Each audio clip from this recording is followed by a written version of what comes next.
Let's go on now to the stories making the headlines with the leader of the SDP, William Clouston.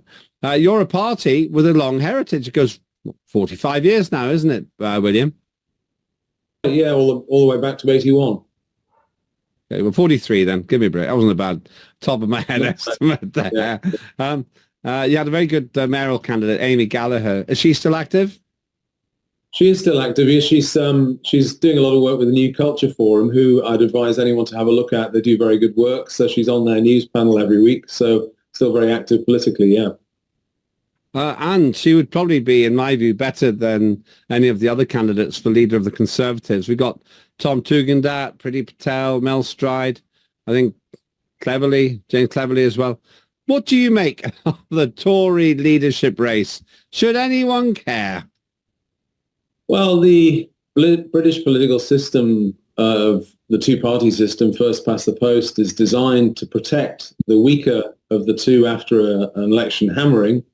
And they're down to, 121 MPs, and they got a pasting. So it's doing, you could argue it's largely irrelevant, but they'll rebuild, won't they, as much as they can. They've got a problem. The major problem they've got is that they're a little bit stranded from public opinion. And funnily enough, a lot of the Tory MPs in the Red Wall that lost their seats are actually much closer to public opinion than the ones that they've got left. The ones that they've got left in the Commons are largely in the south and the rural hinterlands, and are very, very liberal in their outlook.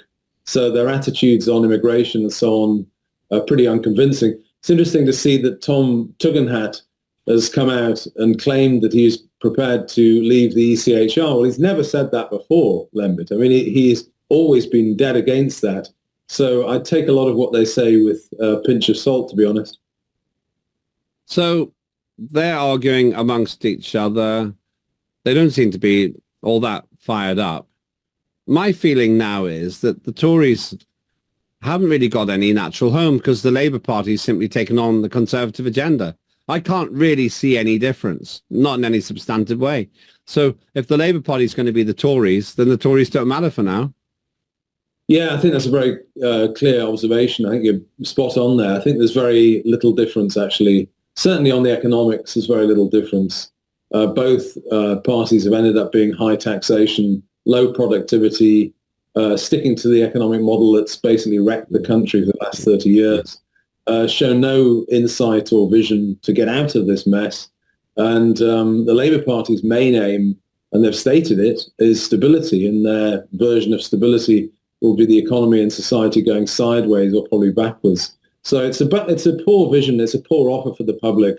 As I say, we'll wait and see. I mean, the timetable of the Tory election, leadership election challenge is interesting in that they seem to have got a timetable that announces their winner on the 2nd of November, which is 3 days before the US presidential election. So, I mean, there's a missed opportunity. It's quite incompetent. Whoever is the new leader will just be ignored by probably far more important thing that's happening in the States. Well, yeah, that's not out of keeping, though, with Rishi Sunak's absolutely catastrophic judgment when it comes to PR, leaving just before the world leaders picture. Something else which seems curious to me, the International IOC, International Olympic Committee, I think it stands for, has been facing calls for an investigation of the inclusion of a child rapist at the Olympics. This is, I think, a chap from the Netherlands. Now, lots of countries use the Olympics as some great showcase, ignoring all the CO2 and everything else has been generated. They have to junk a lot of their other policies to praise the Olympics. But this is a conundrum. This chap served some sort of a prison sentence and so forth, but he's now on the team. I don't know where you stand on this. Is it right for somebody to be labelled for the rest of their lives? Wait, I don't know what to think about this one. And then I think Paula Radcliffe got into trouble, wishing him luck somehow. What do you think? Should he be allowed to perform? Yeah, I'm not sure I wish him luck, but I think, and the legal principle is if you've served your time, you've done your sentence, then you're free to carry on your life as you wish. And it is a bit of a moral conundrum, this. I can understand people, that want to protect women's rights and safety objecting to this. And I can see why they would do that. But on the other hand, there is the argument, which Paula Radcliffe has got herself into trouble pointing out, that the chap was quite young at the time and served his time, and he's in the team anyway, so it's going to happen. But the wider picture that you started off with on the Olympics is the most important one, which is that Paris is priding itself on being the eco-Olympics, and no doubt it's done probably quite a sensible move in not building an entirely new Olympic infrastructure there at high cost. What they've done is they've used existing facilities, and I think they've built an aquatic centre and an Olympic village with some cardboard beds. But they've largely used existing facilities, and they're priding themselves on that. But it still doesn't get around the fact that you've still got millions and millions of people arriving in Paris. Yeah. So it's a bit of a nonsense. It's the usual performative stuff. They'll be able to say that they're eco-friendly, but in reality, there is an ecological cost to the Olympics being all those people.